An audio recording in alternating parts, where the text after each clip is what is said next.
What is up and welcome back, guys. So in today's video, I'm going to be showing you everything you've been waiting for. I'm going to be showing you guys our entire Airride setup. I'm going to show you exactly what I did to make them fit, how I made them fit. I'll be posting links in the description down below, so if you guys want to try to tackle something like this yourself, you most definitely can.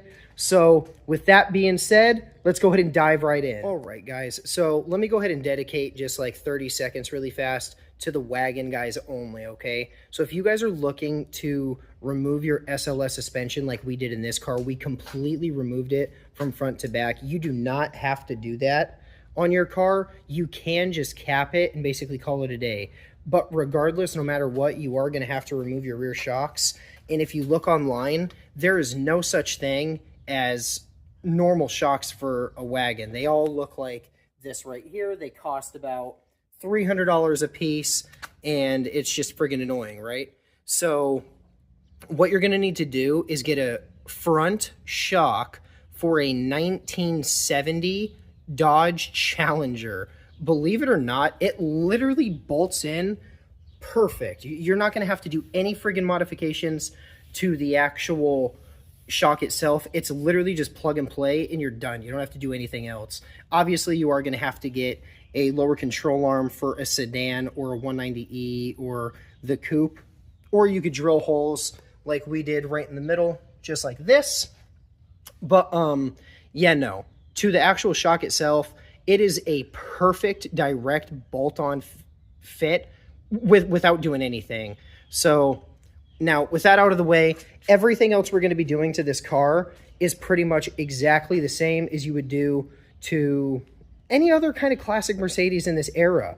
190E, 300CE, the sedan, 124, just all of them, okay?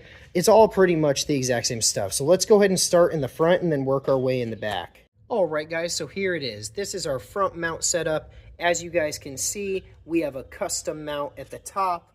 We are using a 4.5-inch triple bellow bag. We have a custom mount at the bottom. What we did to make this guy fit was obviously not a whole lot. I mean, it fits pretty dang nicely throughout the whole thing. We are using a 1/2-inch MPT at the bottom with a 3/8 line coming out of the top. We did drill this hole right here in the top of the spring perch. Well, I mean airbag perch now, but we did go ahead and put that there because I didn't want my bag shifting left and right or moving in any way, shape, or form. It shouldn't anyway. It is just kind of a little, I guess, extra to do that, but I like to do it on my own personal cars, so why not do it on this one as well? But as you guys can see, we have a bunch of room to spare around everything. It's not going to touch anything when it collapses. And when the bag does go all the way down, it sits nice and perfectly, just like it should, with no issues or no problems. But that right there is our front setup. Obviously, we have our line that goes across just like this. We go right to our fuel line right on the side. And then it literally just follows the fuel line all the way to the back of the car. Alright guys, so with that front line, what I ended up doing was having it go over the subframe. You can actually see the hose right there. You can see I zip tied it to one of my fuel lines right here. And then it literally just goes right over, not going to touch anything, not in the way of jack. It does come right around here.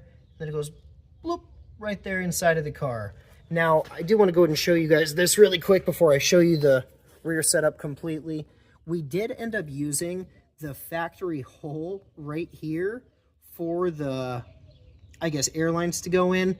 And right here, it was kind of ironic. There was 2 holes that were already drilled for, I actually don't even know what they were drilled for, if I'm being 100% honest. I can't remember.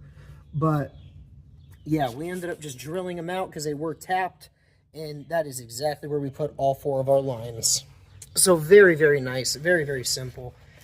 Now for our bag setup, as you can see, we have a custom mount setup that is a little bit off-centered, so that way it sits a little bit further back. As you guys can see, this thing is far from touching everything, even when it's fully compressed. This bag is going to touch nothing, just like the front.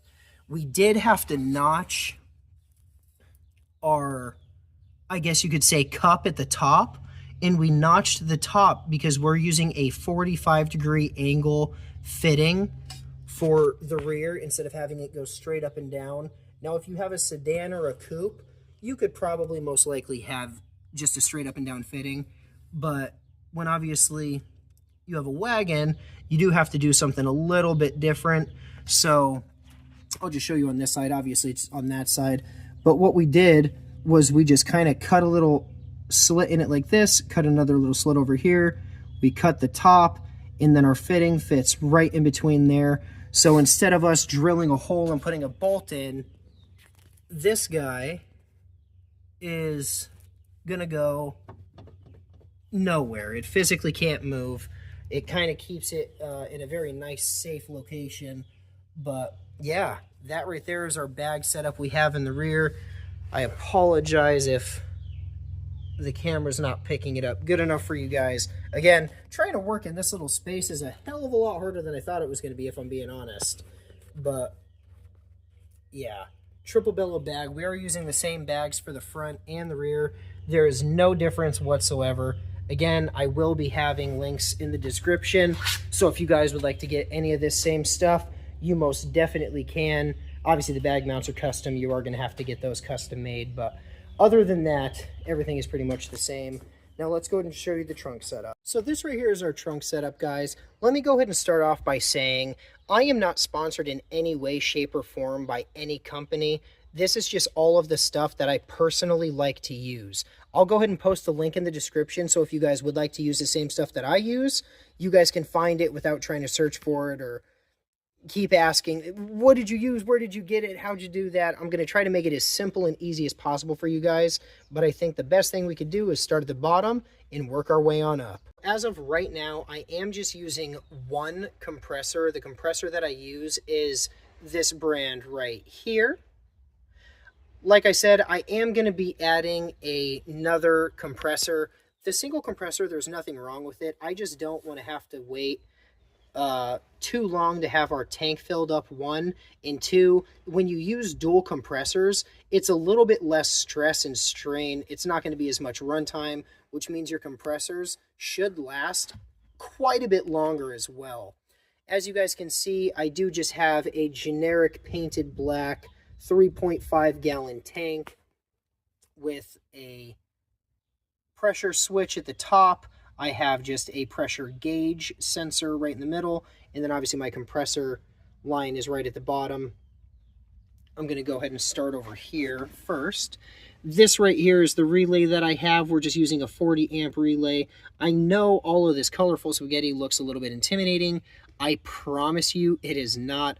I'm going to go ahead and post up a picture right here so you guys know exactly how I have my stuff wired. And if it helps in any way, shape, or form, guys, when you pull your relays out, I'll go ahead and show you this. You don't have to worry about going, oh man, which one is which? How am I supposed to know which color goes where? It literally says all the numbers on the bottom of just about every single relay, if I'm not mistaken. Every single one of them is going to have the numbers like this: 30, 86, 85, 87, 87A. Obviously, we don't use 87A, as you guys just seen inside of our diagram that we have. Unfortunately, I can't necessarily tell you, hey, the red wire goes to the compressor, the yellow wire goes to the pressure switch, the white wire is constant power, and the black wire is going to be your switch, like your ignition switch, okay? I can't say that because I've had people in the past ask me, hey man, mine has a green wire and a blue wire. What do those go to? Mine doesn't have a yellow or a white or a black or whatever. If you just go off the diagram, it'll make your life way easier. Again, every single relay should be exactly the same. Just the colors on your relay, I guess, wiring might be a little bit different. So as long as you go to the letter, basically, if you go exactly like the diagram shows, you're going to have no issues whatsoever with wiring everything up. But yeah, again, guys, very easy, very self-explanatory with no problem whatsoever.